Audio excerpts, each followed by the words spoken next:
सरकार इस बजट को जन कल्याणकारी बता रही है, लेकिन क्या ये वास्तव में गरीबों, किसानों, श्रमिकों और मध्यम वर्ग के हितों की रक्षा करता है? क्या ये युवाओं को रोजगार देगा? जब हम प्रति व्यक्ति जीडीपी के आंकड़ों को देखते हैं, जिसमें भारत विश्व स्तर पर 100 से अधिक देशों से पीछे है।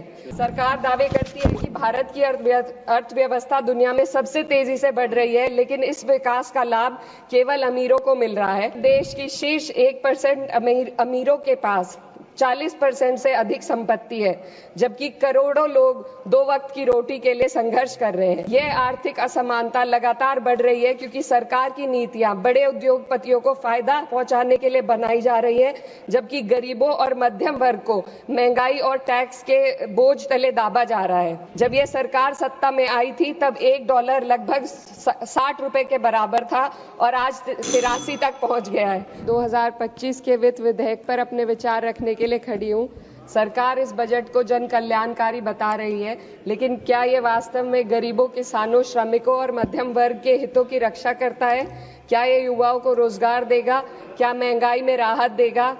लगातार हम पढ़ते आ रहे हैं कि भारत की जीडीपी पिछले 10 वर्षों में दोगुनी हो गई है और हम जापान और जर्मनी को पीछे छोड़ते हुए 27 तक दुनिया की तीसरी सबसे बड़ी अर्थव्यवस्था बनने के ओर अग्रसर है।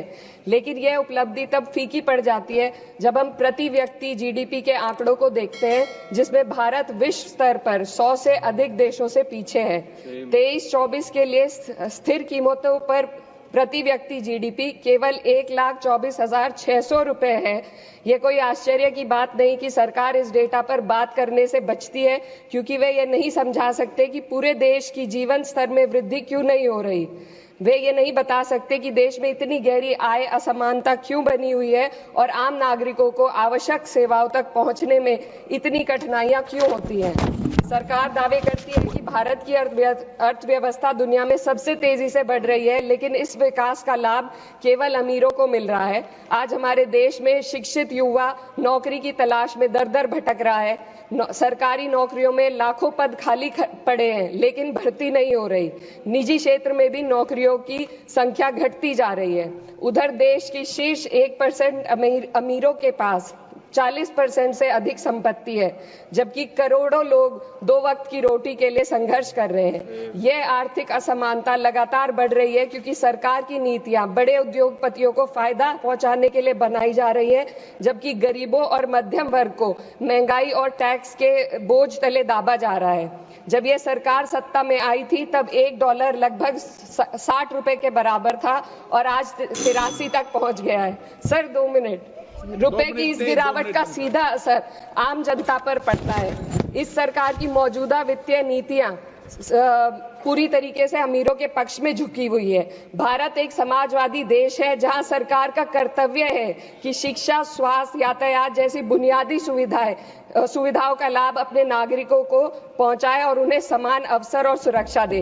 भारत के सरकारी स्कूलों और अस्पताल की हालात लगातार बद से बदतर होते जा रहे हैं। सर बस किसानों पर अपनी बात रखना चाहती हूँ। हमारा देश तब तक सशक्त नहीं हो सकता जब तक हमारे किसानों को उनका हक नहीं मिलता। 2023-24 में भारत की 46% श्रमिक आबादी कृषि क्षेत्र में कार्यरत थी, फिर भी इस क्षेत्र को नजरअंदाज किया जा रहा है।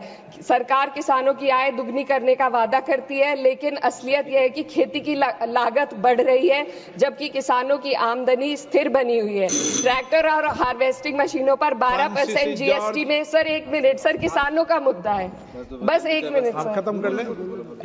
हार्वेस्टिंग मशीनों पर 12% जीएसटी से किसानों को परेशानी और बढ़ रही है। यदि सरकार इस बोझ को कम कर दे तो खेती में फायदा होगा। साथ ही साथ प्रधानमंत्री किसान सम्मान निधि के तहत जो मिलने वाली राशि है उसको बढ़ाकर 6,000 से 12,000 कर दे तो किसानों